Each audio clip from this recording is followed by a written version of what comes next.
Good morning, everybody. So we were discussed that if a person does not answer a summons to beis din, we say we give a summons 3 times, then they're put into excommunication. Now, we already mentioned on Wednesday that practically speaking, we don't really do that today. We don't put people into nidui. What we do is something called the heter arkos. Now they're allowed to pursue the matter in secular court. That's practically what we do today. We allow the person to pursue the matter in secular court. But it's worthwhile to quickly discuss what are the consequences of someone being put in nidui. It was serious. It is a serious thing. I shouldn't say was, even though we don't generally do it today. And it's a real thing. It's a real thing. So your Shacharach and Simon Shin Lamed Daled says, in terms of what does it mean to put someone in nidui, it says like this: Sif beis hamenuda and yoshim ba'arba amosav chutz me'ishtovana. First of all, if someone is in nidui, it means that everybody else has to stay 4 amos away from them, except for his wife and kids. Some people extend it to other members of his house. And you can't eat and drink together with him. That means you can't participate in simchas. If there's 3 men and one of them is in nidui, he can't join his zimun. You can't count them for a minyan. So there'd be 10 men in a room, you're ready to start davening, and you would have to say, I'm sorry, we need to call someone else. That's very embarrassing, right? Because you're not a good enough Jew. Yeah, you're in nidui. We can't count you for a minyan. The person who's in nidui cannot get a haircut. He has to act like a mourner. He can't wear shoes. And it's mutter with divrei Torah. Now, the halacha is, niskar v'niskarim lo, you're allowed to hire him. However, that's nidui. Then there's a further level of excommunication, which includes all those things I just mentioned, and it's called cherem. When you have cherem, lo shonev lo shonen lo, that means to say, if someone is in cherem, it's a higher level than nidui, and we're giving a shear, you'd have to ask the person to leave. You can't participate in the shear. Furthermore, ein niskar ve'en niskarin lo. You can't engage him in commerce. You can't hire him. So, if someone were in cherem and they had a profession, you wouldn't be able to use their profession. Furthermore, if someone's in cherem, which is a higher level, you can't give them any benefit that's beyond what they need to sustain themselves. Okay. And you're not supposed to talk with him any more than is necessary to function. Yeah, okay, so that's the story of someone who's in nidui. Again, it's just mentioning this because it's interesting to understand the parameters of nidui and cherem, but again, it seems that our practice is that we don't do that. Similarly, let's look in Sif Mem Gimel and Shin Lamed Daled, the next page, page 26. There's 24 things that the Shulchan Aruch lists that a person can be in nidui for. Hamavazas hachacham, if someone denigrates a Talmud Chacham, which is very serious, even after he's passed, you have to be very careful how we speak. You can be put into nidui. Hamavazas shliach beis din, someone who denigrates an agent of beis din. The agent of beis din summons you, and you blow them off, as we would say. Hakori l'chavero, evet. If chalila you call a colleague an evet, you right, a slave, right, you can be put in nidui. Hamazalzel, if you make lax of even one thing in divrei Torah, person you put in nidui. If beis din sends you a time to come to court and you refuse to come, then you're put in nidui. These are 2 separate things, we discussed them already. One is you act respectful to the agent of beis din, but you just don't show up. The other is you act disrespectful, even if you do subsequently show up. It's irrelevant. At that point, you're put in nidui. It's interesting. One of the things, again, it's very interesting to look through this list. But one of these things is, if you have in your possession something that's dangerous, a davar mazik, and you don't take care of it, they put you in nidui until you do.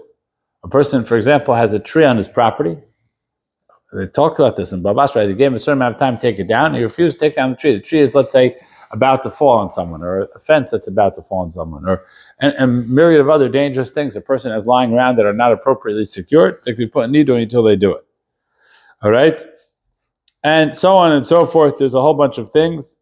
There's really 24 things. And again, we don't have the practice of putting someone in nidui.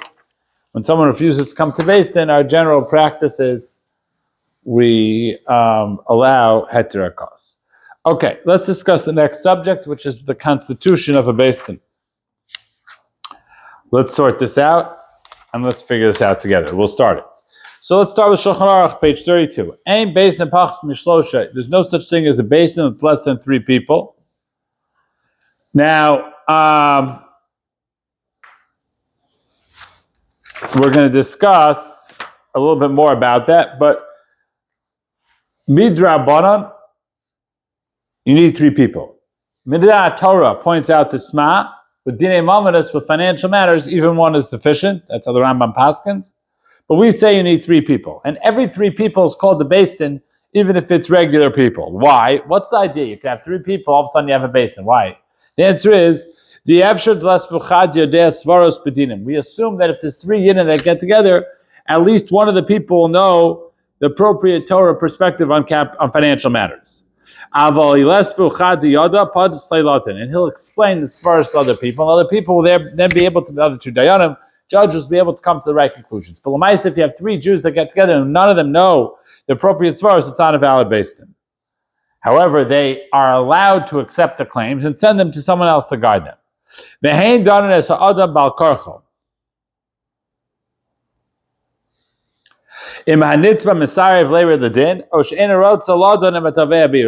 Okay, this is very, very important halacha. When you have an established court of 3 judges, they have the ability to adjudicate a matter if the person refuses to come to the beis din, or he doesn't want to come with a claimant in his own city. So they could adjudicate the matter. However, let's say the defendant says, no, I'll go to court with you, but I don't want this beis din. So then the halacha is, if you go in front of a beis din, the beis din summons a nitzbah, a defendant, to come, you don't have, the nitzbah has to show up. But he has the option of choosing a court of zabla, which means each party picks 1 judge and the 2 of them pick a 3rd judge. And this is the standard approach as to how things roll today. Now, the Ramah points out that this is all true with dayanim, with judges that are not kavua. But if you have dayanim that their job is to be the judges on this particular town, then you cannot opt to go to a zeb bar where each one picks 1 and the 2 of them pick a 3rd. Today, I believe, almost always we allow for a zeb bar. We don't say we have a beis din kavua and therefore you can't go to a zeb bar. Okay.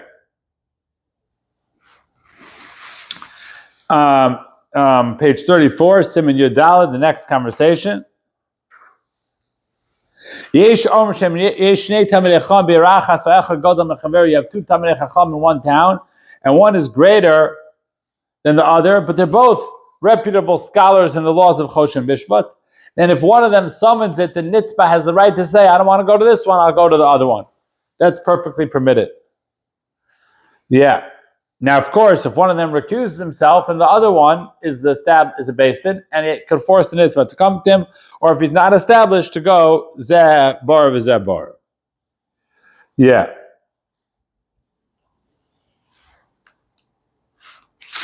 So now let's discuss how this works practically.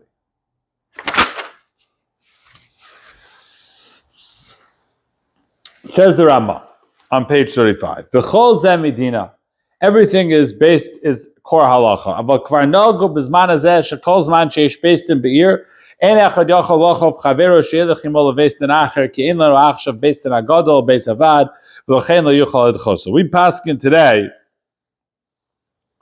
that if you have a beis din in a city, you have to go to that beis din, and you can't claim, okay, I want to go to the beis din hagadol that's in some other place. We don't have a concept, and I don't want to misuse these words, of a supreme court or of a superior court, right? Aval yuchal lidchoso shalodin imo ad yom gimel, umiyad yivru hadayonim. So the halacha is you can say, I don't want to go until the 3rd day, that means until the 3rd summons, and right away we're going to start the process by doing a zeb bar lo echad, each side will pick a judge. We said that's another option, and the two judges will pick a third one. Okay.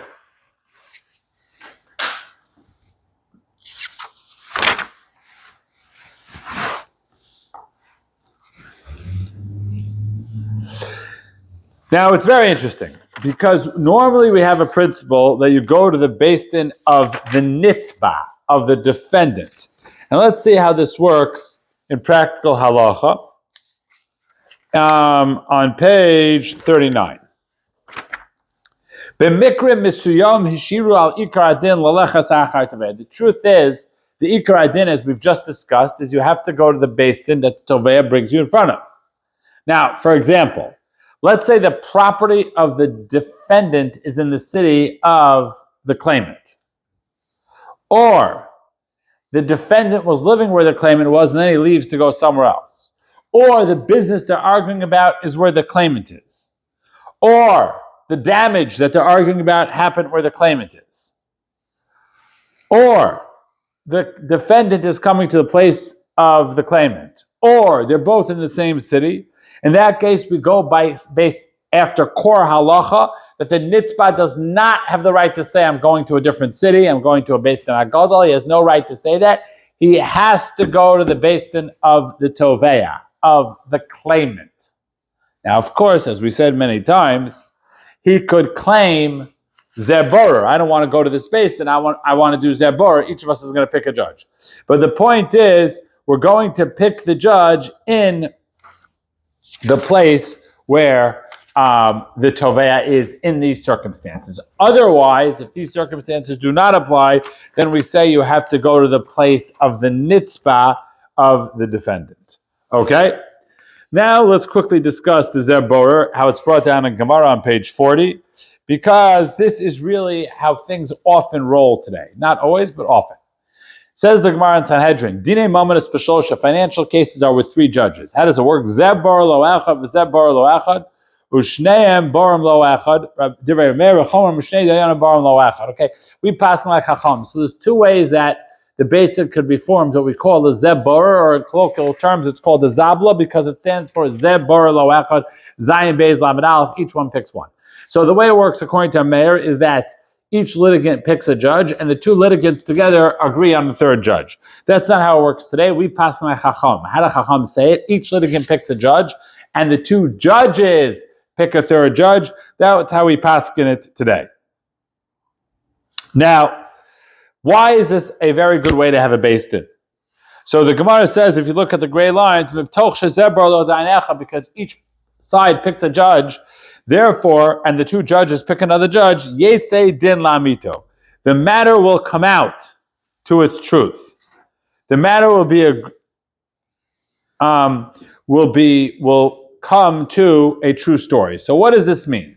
Why is it that when you have this beis din of Zabla, each side picks a judge and the two judges pick another judge, the din will come out, so to speak, more emestic than if we go to a beis din that's already a beis din that already exists. The Gemara, the Rashi tells us like this: where the gray is on the right hand side, that the litigants will listen, because the person who is guilty will say, I myself picked this judge, and if he would have been able to convince the other two judges to go in my favor, he would have done so. In other words, each side feels they have someone who's arguing on their behalf, and yet it went against me. It must be he tried everything, and I'm wrong. Rashi understands that the strength of a zabla is that the person would have tried to find in his favor the judge that he picked, and therefore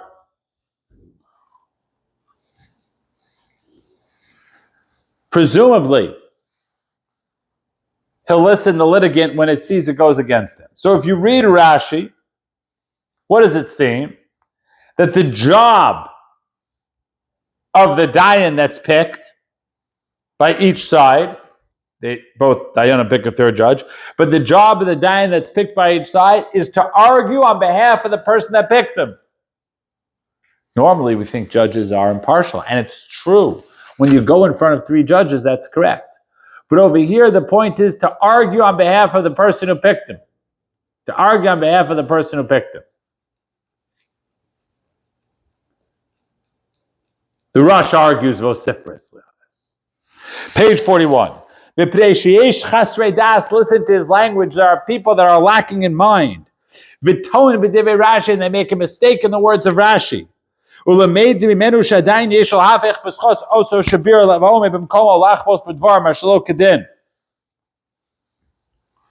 And they think that what Rashi is saying is the job of each dayan that was picked by one of the litigants to look for all sorts of things, not halacha.